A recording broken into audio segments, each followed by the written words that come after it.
Hey guys, welcome back to my channel and Tech Channel ATC, and in this video I'm going to be showing you how you can use variables in Python. So let's get started.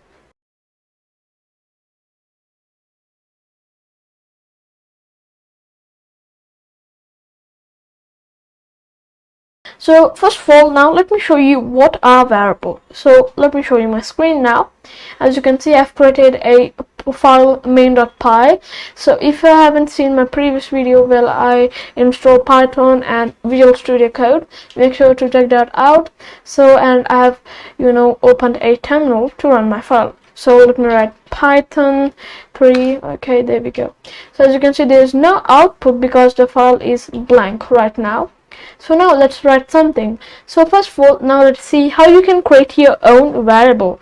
So let me take a box. So in another way, let me take a box, and I have taken a watch, and I'm keeping that watch inside the box. So here I've created a variable box and giving it the value of a watch. So what I'm doing is taking a watch, taking the box and keeping the watch inside the box, and there we go. So this is a variable. So if you go and run your code, you won't see any output because this thing is just storing the value watch inside the box. It's not doing anything in the code. So to take or make any output, just write print and whatever the name of your variable is. So for me it's box, and now you'll see instead of printing watch, it will print watch because I'm defining in the print section box, and the box is defining watch. So yeah, that's how variables work, and hopefully you might get the concept of variables till now. And now let's talk about the data types of variables. So here, as you can see, I have written this watch inside this quotes, or in Python they are known as strings. So if I remove them and run the code, as you can see, the error is saying watch is not defined. So the computer is not able to understand that watch is a text. So if I write in this string or quotes, then the computer will understand that it's a text. So now it will just run without any errors. Okay, and then now let's now here the watch is referring to a string. So anything, if you write in quotes a text or something else, is known as a string. So if I write, for example, any number like 75, it's called as an int or integer.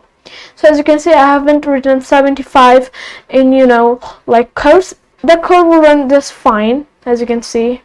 Oops, sorry for that. There we go, 75.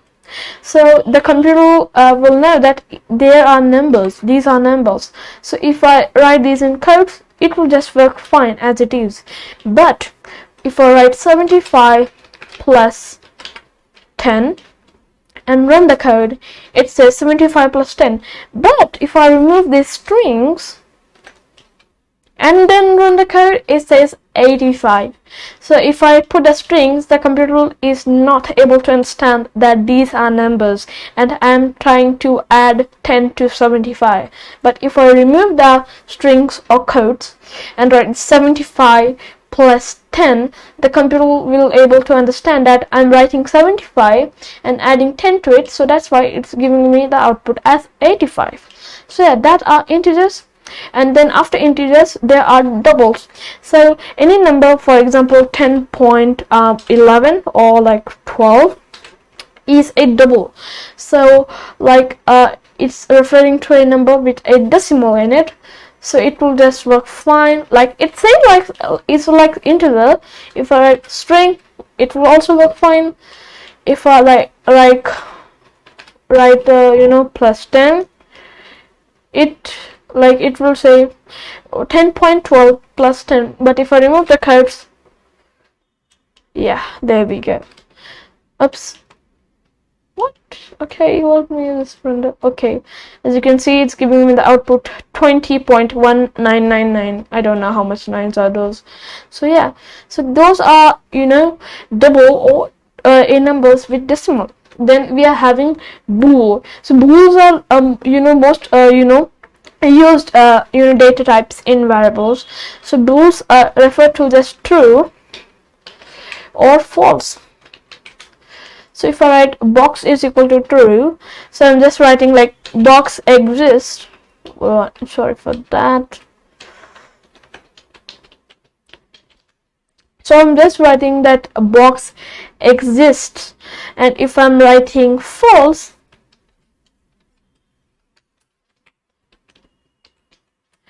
the computer will think it's false, the box doesn't exist.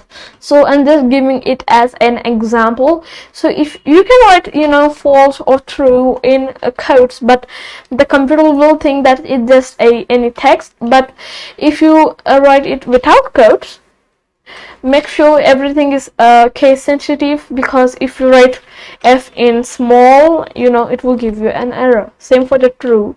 And so yeah, so the computer will think something is false, or if you write some true, the computer will think that something is true. Yeah, so that's it for this video. Thanks for watching, and let me meet you in my next video. Bye.